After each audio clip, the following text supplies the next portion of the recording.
Hey YouTube, how's it going? I'm Daryl. We're here with Dr. Crawl, and I got something going on today, and I'd like to bring you along. So stay tuned, hold on, grab a beer, eat some french fries, go to McDonald's, come back and press play if you press pause. Either way, we're moving on. When you go off-roading, or at least when I go off-roading, usually I have to air down my tires. We all know about that. It's what almost every single off-roader does. I'd like to do that with all my tires all at once. So today we're going to come up with a solution that will hopefully solve that problem for us. This is all my supplies. Underneath this thing of rags is just my hose. I don't want to product endorse anybody or infringe on any copyright laws or whatever. So I got my receipt here. I got the big box brand where I got all this stuff, his name covered up. But let's just go over some of these things. You're gonna need I'm using 3/8-inch hose over here. So you're gonna need 3/8-inch adapters. 3/8-inch to 1/4, 3/8-inch tees, 3/8-inch, what are these called? Straight lock-on closed flow air chucks, and then a bunch of hose clamps, and then I got 2 different adapters. You'll find these like on the back of, let's say like an impact wrench or some sort of air tool. So I'm thinking if I could get a quick connect to some air supply, whatever that might be, a friend's rig, because I don't have a compressor yet, then I'll have one of each in order to be able to fill up my tires all at once. Since my Jeep has an on-dash air pressure gauge system, I don't need to have a pressure gauge. However, I do have one just to, confirm that everything is working right. I also drew up a little mock-up of how I'm going to do this. This is basically the system. Wherever you see a triangle, that represents an adapter. So that's one of these. It's one of these too. On the end of the hose, which I'm not going to show you because it has the name brand all over it, I'm just going to use the end on both. The hose has 2 ends, so that's going to be here in the back tires. And I don't know what length this is going to be. We'll figure that out as I start making this. There's going to be a T intersection on both of these right here. A T looks like that in my key, and then hose separation will look like this. That's this 2 area and this area here. So we got 3 T's, 1, 2, 3 adapters, the 2 on the hose, and then there'd be a pressure gauge or what if you wanted to, and your Jeep doesn't have an onboard PSI system, and you'll plug that into the end there, and then the air supply will come in over here somewhere. So enough talking around. Let's just start cutting and putting stuff together and see what it turns out to be. Alright guys, I just mocked up all the pieces in a little quick drawing schematic for you. Hopefully this helps you. Wherever you see a black line is going to be a piece of hose. The length is undetermined at this point. We'll figure it out.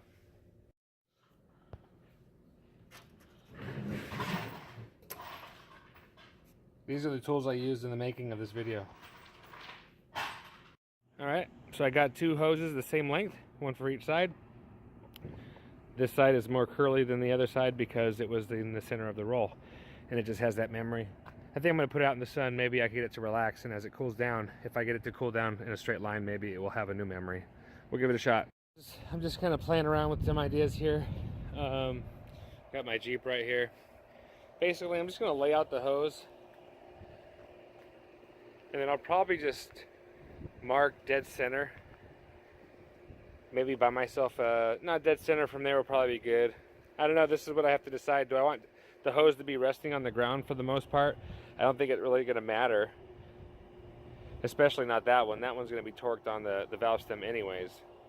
So I don't think it's going to play that much of a factor. I guess what's going to matter is if the air chuck is going to be secure or not. So I'm going to go ahead and give myself an extra foot past center, somewhere around here on both sides, and then I will put my first T in. That should give us just a little slack, and in case I messed up, I could make a change. I marked halfway in the hose just to give me an idea when I'm about to run out, because I'll need equal amounts on either side. You can see it right there. So let's see what happens. Okay, next I'm going to decide how long to make the hose that goes from this valve stem to the T. And what I'll probably do is just go from the top of the tire to the ground, just to give me a little bit of extra slack. And I'll go ahead and cut 2 of those. All right, there we have it. 2 equally length pieces of hose. I need to figure out, I'll probably just use the rest of that hose to connect the 2 different sides together, then cut that in the middle, where I'm then going to make the piece I'm going to plug into.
A big bundle of mess, but what I'm going to do is I'm going to go hook it up to Dr. Crawl, loosen all the fittings, and get all the tension out so it's not going to want to twist on me. Hopefully that's going to make it lie flatter. So let's do that now. I was going to cut it, thinking I only needed about 2 feet in order to put the air nozzle connection onto it. But if I leave it longer, then since I'm using somebody else's air at the moment, using somebody else's air compressor, I'll have a little bit more ability to reach out to the other Jeeps around me. I won't have to get too close, and that might be useful. So we're gonna go ahead and leave this length. All right, guys, so this is it. It's kind of a big bulky mess. I'm not sure how that's gonna piss me off, or maybe I could find something to put it in. Anyways, I went down to a custom hose and hydraulic hose company that makes those sort of things, brake lines, and I picked up this bit here and this bit here. Now this is definitely going to limit the flow, but it's going to be able to connect to anybody else's air system out in the trail. Also, I got something else I want to show you. What I bought here was an automatic air deflator kit, and inside this pouch we got 4 of these valves. A lot of people know what these are, but I've already adjusted these. And basically you just plug this onto your tire, and because this part here is spring loaded, it allows air out until the air pressure is weak, too weak for it to push the valve open, and then you're stuck with whatever you set the gauge to, or set this valve to. Right now it's set to about 15 psi. So I'm wondering if I connect this up to all 4 tires and then connect this to the end where I'm going to be putting air into it, maybe I could deflate all my tires at once. Here's the end product. Try not to get my license plate in the shot here.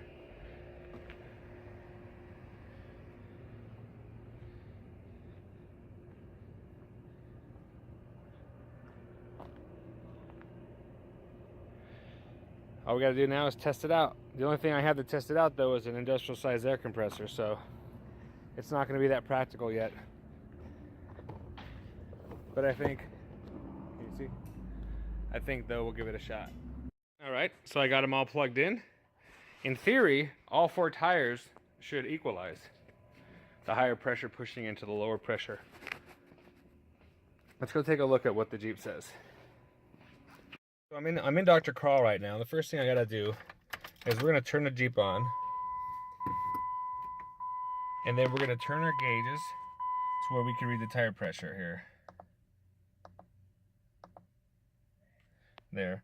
So right now it looks like, I don't know if you could read that, but for me I'll read it. Upper left hand corner. So the driver's side front is 35, driver's side rear is 34, passenger front is 35, passenger rear is 34. So what we're going to do is we're going to plug this in, and hopefully I'll find a way to time this. I don't know if it's going to be that accurate. I'm not a professional at this, guys. We're going to give it a shot and get a rough idea on how long it's going to take to deflate all my tires to, let's say, 15 psi by using the new hose system and this little valve right here. No changes yet. I wonder if it's going to take time.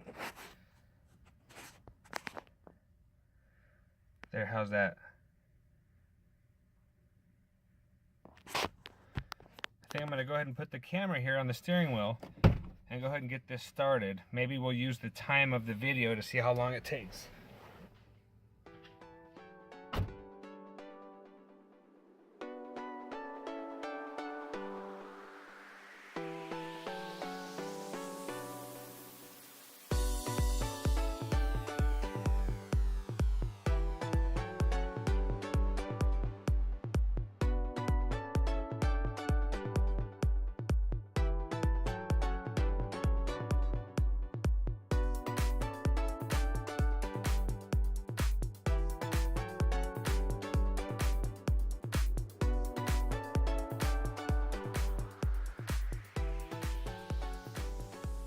Okay, back right is 13. It's still adjusting. Front right's 13. Front left is 13. All right, we're at 13. All the way around. What we're trying to do here is we're going to simulate somebody having a CO2 tank that it's going to be as high flow as possible, and we're just going to use, I'll show you how we're going to do this so you can see what we're doing. And we're going for as fast as we possibly can. So right now, we're just going to plug in that air thing in there. We have a valve on the end of that, and now he's pumping it up. So let's see how long this takes.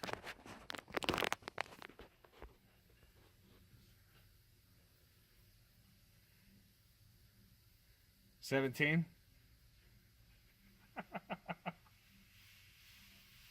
20. 22. 23. I can feel the Jeep going up. I can see the tires going up. 26. We're less than a minute. 28. 29. All the way around?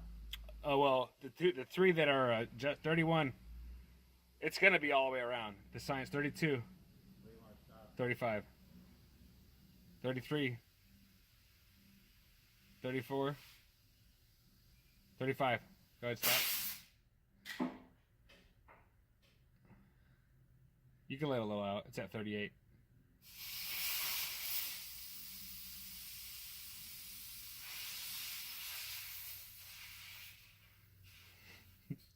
Okay. 1 minute 30 seconds to inflate all 4 tires at 33 psi. Is that what's at 33? No, 30. Where are we at? We're at 35 and 36. Where we started, you can see that all 4 tires have air in them. Alright guys, there you go. It's probably going to take longer since we're going to be in the field, maybe using an air compressor off somebody's rig. Maybe if they have an air tank that might go faster, but I think the concept is proven, and we'll try to figure something else out to make it look better. Maybe sometime in the future. Thanks for your support, guys. Thanks for watching. And you know what to do. We'll see you on the next one. Peace out.